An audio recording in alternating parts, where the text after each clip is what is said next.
E eis que este é o significado total da lei, cada ponto indicando aquele grande e último sacrifício. E aquele grande e último sacrifício será o Filho de Deus, sim, infinito e eterno. Quantas dessas mães hebreias, naquela noite, ao prepararem os cordeiros da Páscoa para suas famílias, enquanto com cuidado recolhiam o sangue e o mantinham sagrado? Não sei. Bem-vindos à Central das Escrituras. Sou Lynn Hilton Wilson e estou aqui para falar sobre as servas, os haréns e as heroínas que estão buscando o seu Messias, tentando encontrar seu Messias. E nessa época tão especial, somos muito abençoados por ter a oportunidade de falar sobre a Páscoa.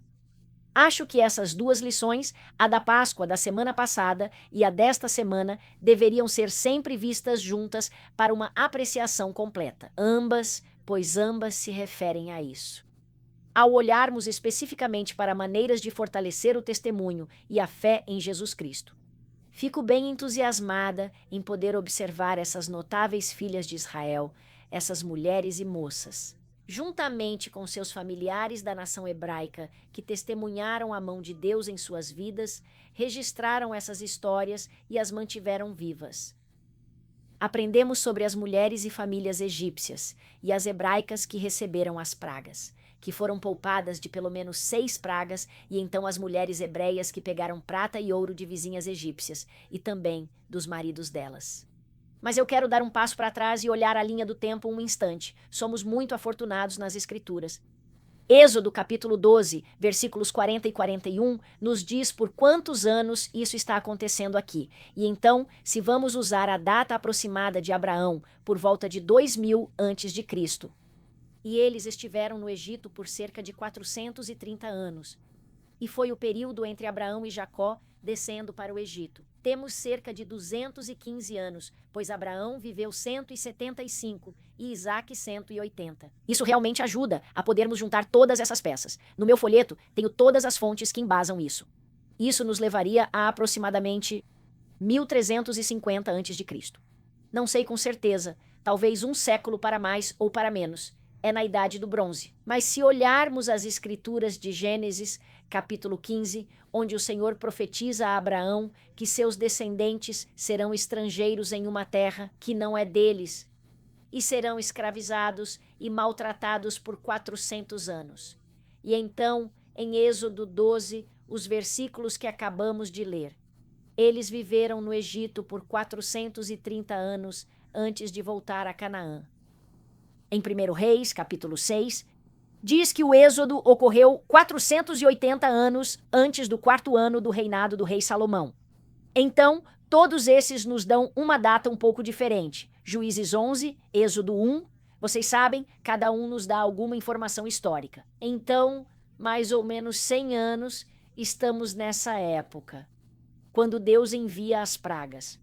As mulheres, as crianças e os familiares fazem parte disso, mesmo sem nomes mencionados. Mas quero apenas lembrar que são as mães e as filhas que estão tentando cuidar das pessoas com as feridas, que estão tentando espantar as moscas, que estão fazendo o trabalho árduo. E isso foi excruciantemente doloroso para essas famílias. Especialmente estou pensando em bebês, recebendo esse tipo de maus tratos, quando não tem água para beber, porque tudo se transformou em sangue. Aprendemos que as primeiras pragas são apenas uma inconveniência, vocês sabem, são Êxodo 7 a 9, mas a 6ª praga ataca os humanos. Também é interessante quando olhamos para essas pragas. As 3 primeiras, os israelitas não foram removidos de... Eles também as sofreram. Sabe, quando falamos sobre o Nilo sendo convertido, em sangue e os sapos e os piolhos, isso afeta a todos.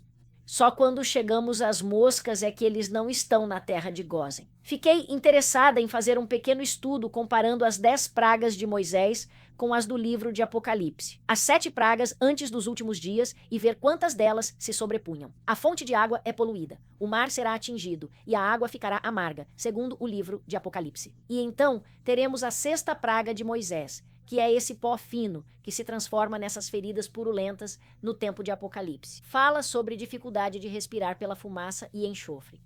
E então temos o granizo e o fogo, tanto na 7ª praga de Êxodo, quanto na 1ª praga de Apocalipse. O sol sendo escurecido é a 9ª praga. E claro, a 10ª praga. A praga da morte dos primogênitos para Moisés. Será o poço sem fundo, a 5ª praga da morte que ocorrerá segundo está no livro de Apocalipse. Portanto, acho que essas coisas são tipos e sombras. Mas as mulheres hebreias são abençoadas para não serem atingidas pelas últimas pragas, mas elas também tiveram que suportar os sapos e os mosquitos. Avançando em nossos textos para Êxodo capítulo 3, gostaria de ler da English Standard Version. Fala sobre como todo homem e toda mulher vão pegar prata e ouro emprestado de vizinhos. Agora, eu procurei todas essas palavras em hebraico e poderiam ser joias, poderiam ser outras coisas, mas parece que eles receberam ordens de ir pegar essas coisas de seus vizinhos como se fossem devolvê-las. Mas a verdade é que eles foram mal remunerados por gerações. Essas coisas provavelmente lhes são devidas, mas Deus está ordenando isso. E acredito que são essas coisas que serão usadas para construir o tabernáculo. Eu não sei ao certo. Os egípcios estão sendo desperdiçados. Quero gastar a maior parte do tempo preparando para a Páscoa, a última praga, onde Moisés dá instruções específicas, pois é aqui que as mulheres estariam tão envolvidas. Abramos Êxodo capítulo 12. Nos versículos 3 a 6, aprendemos sobre as preparações para a Páscoa. E é o mês da primavera deles. Eles começam o calendário agora. Este é o primeiro dos meses deles. Os israelitas, incluindo a época de Leí, quando eles partiram, o primeiro mês deles é o mês da Páscoa. E no 10º dia deste mês, cada homem deve escolher um cordeiro para sua família, um por lar. E você precisa ter pelo menos 10 pessoas para comê-lo. E se você não tiver 10 pessoas, você deve convidar alguns vizinhos. Vocês devem compartilhar para que nada seja desperdiçado. Em Êxodo 12, diz que o cordeiro deveria ser sem mácula, um macho de 1 ano.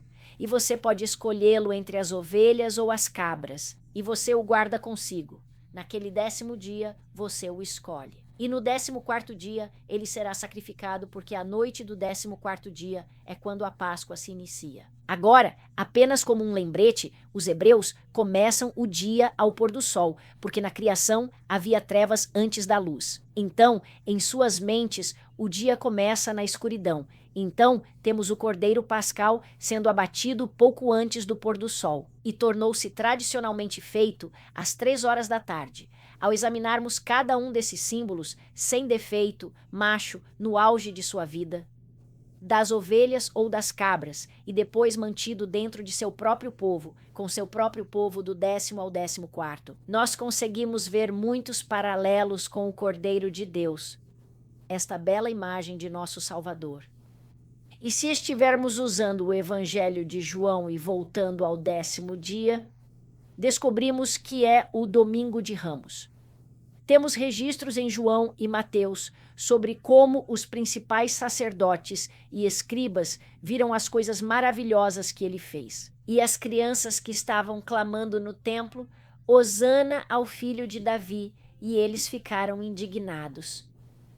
Em João 12, 19, os fariseus disseram, pulando um pouco adiante: Vedes que nada aproveitais? Eis que o mundo vai após ele. Acredito que isso é significativo no tempo, pois o cordeiro foi escolhido. Eles planejam matá-lo há meses, talvez anos. Mas neste ponto, o 10º de Nisan, que nós celebramos como cristãos como Domingo de Ramos, Jesus vai ficar em sua cidade, ele vai ficar com seu povo, e assim como aquele cordeiro se tornou muito querido pela família. Jesus era amado por seus discípulos. E nos também vemos quando lemos, inclusive no texto do livro de Alma 34, versículo 14.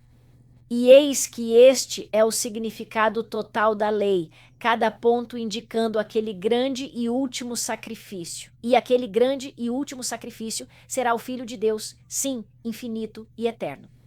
Quantas dessas mães hebreias entenderam isso enquanto preparavam seus cordeiros pascais para suas famílias naquela noite? Enquanto elas cuidadosamente pegavam o sangue e o mantinham sagrado. Eu não sei. Agora mais tarde, quando a Torá for escrita, Êxodo 12, 6, diz que toda a assembleia da congregação de Israel o abaterá à tarde. E todos o fizeram, mas nem todos tiveram que ir ao tabernáculo, porque isso foi antes do templo ser construído. Isso foi antes desse período. Não há tabernáculo construído. Agora eles estão fazendo isso em suas casas, e pegam o sangue e o colocam em seus umbrais e no poste superior de suas casas. Assim, a entrada será coberta pelo sangue. Lembre-se que expiar significa cobrir. Estes são todos belos símbolos da cobertura de sua entrada e saída. Eu vejo isso como a porta do templo. Eu vejo isso como um véu do templo. Antes de entrar na presença do Senhor, você será abençoado pelo sangue do Senhor. Você poderá passar pelo sacrifício expiatório antes de sermos levados para lá.